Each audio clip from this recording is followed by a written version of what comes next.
I got a haircut, okay? Let's get past it. Let's go. I am the dawn of my soul.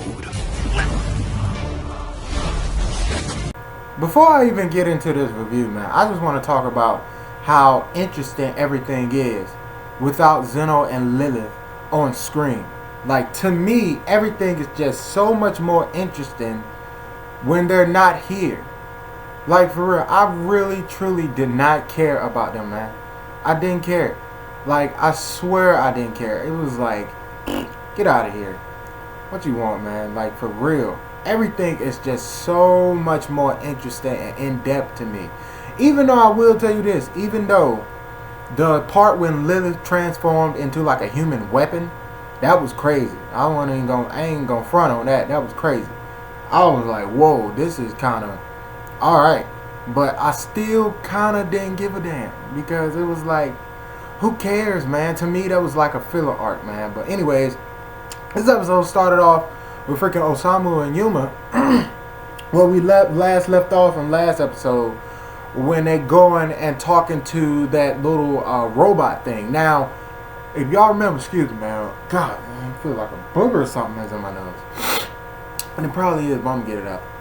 But if y'all remember, like, you remember before the invasion arc happened to where all the neighbors, all the human neighbors and stuff had invaded, they sent out all them little white monsters to scatter across the city to open up gates and stuff. They using that.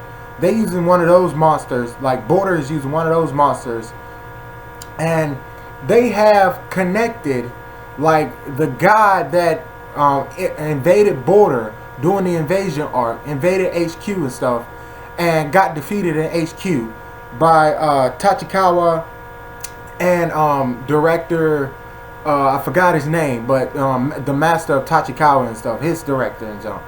And not director Rendo, but the dude that was supposed to be the person that had taught Tachikawa and Jin how to sword fight and stuff. He's supposed to be the best sword fighter around, and when everything is like down and low, we need a fighter.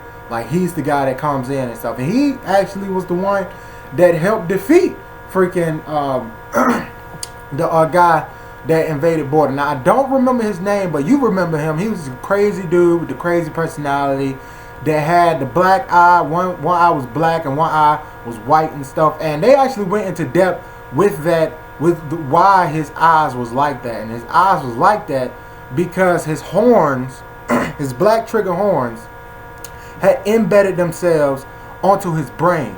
So the trigger in those horns was messing up his brain and screwing up some of his memories and his personality. That's how he was wild and wacky and everything, and everybody else was sort of calm. Like, everybody else was sort of calm except that dude that was like the shooter that went up against all the snipers and stuff during the invasion arc. I think that was just his personality, but even he wasn't even a black trigger person.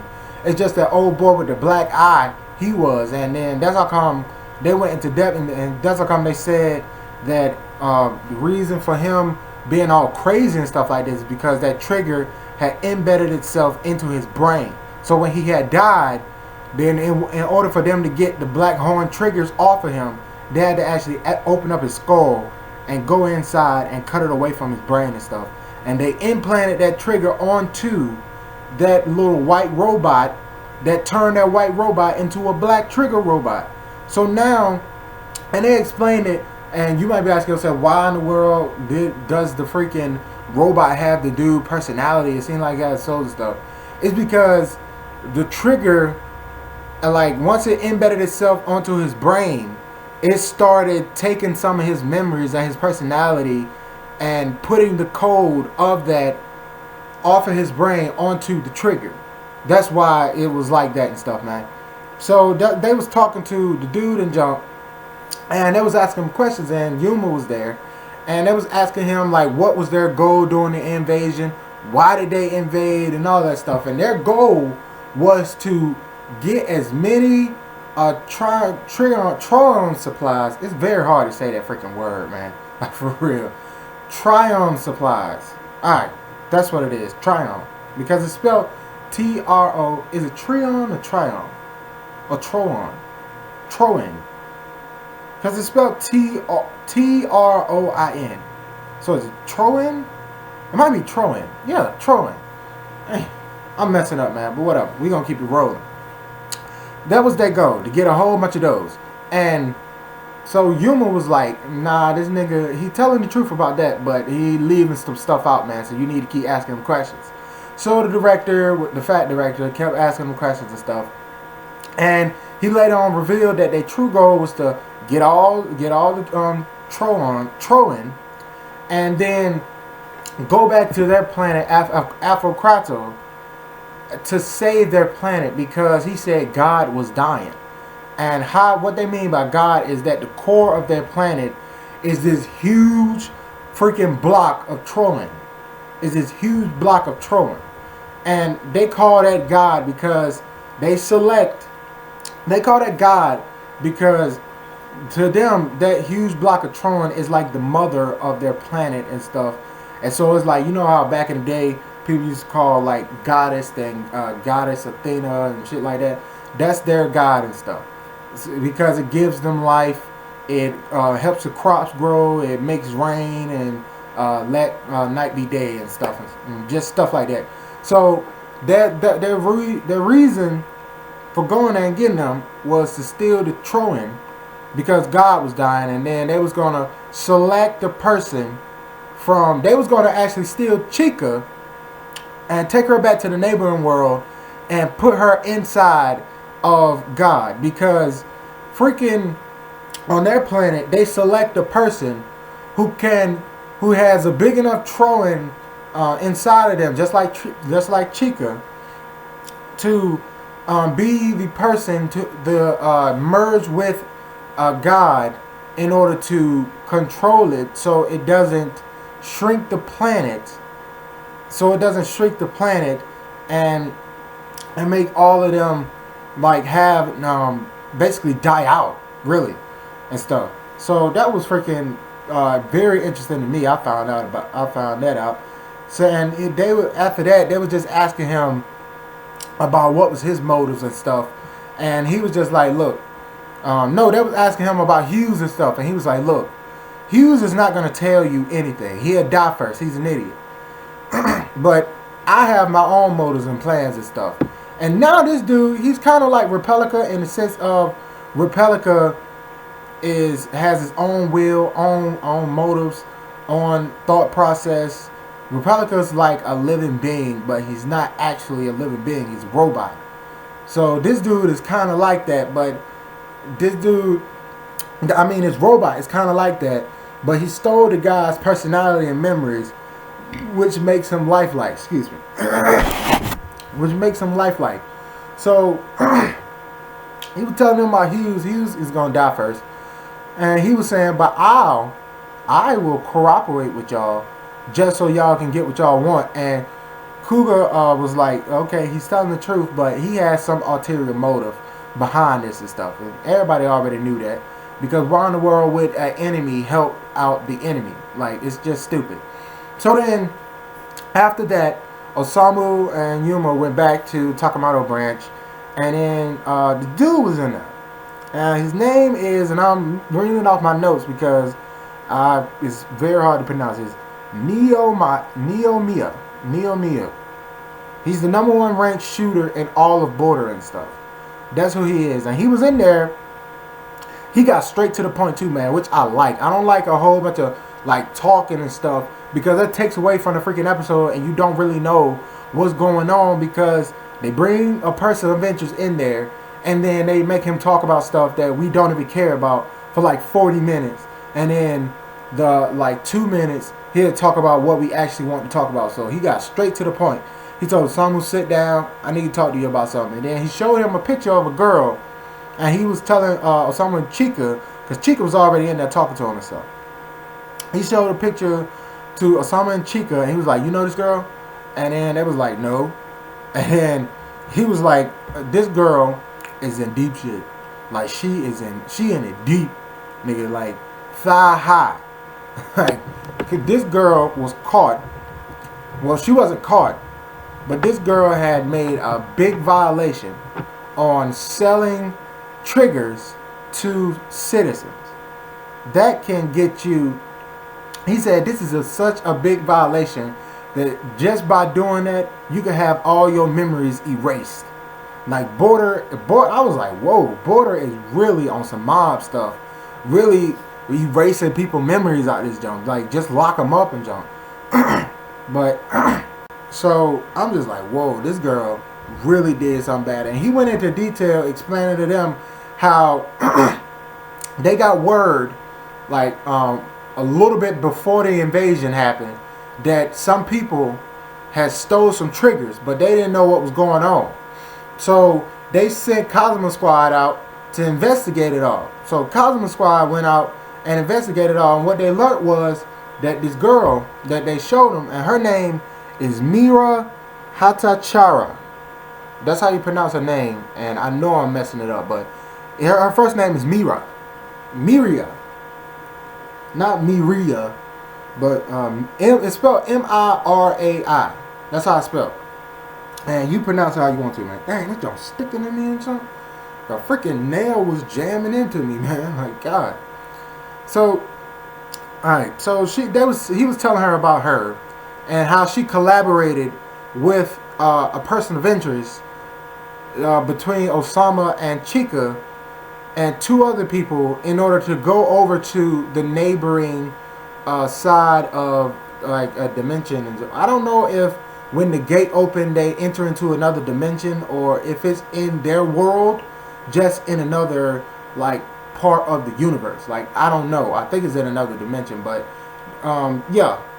So freaking Osama and Chica was like, oh my God, like I think I might know who it is. And then Chica was like, it's my brother.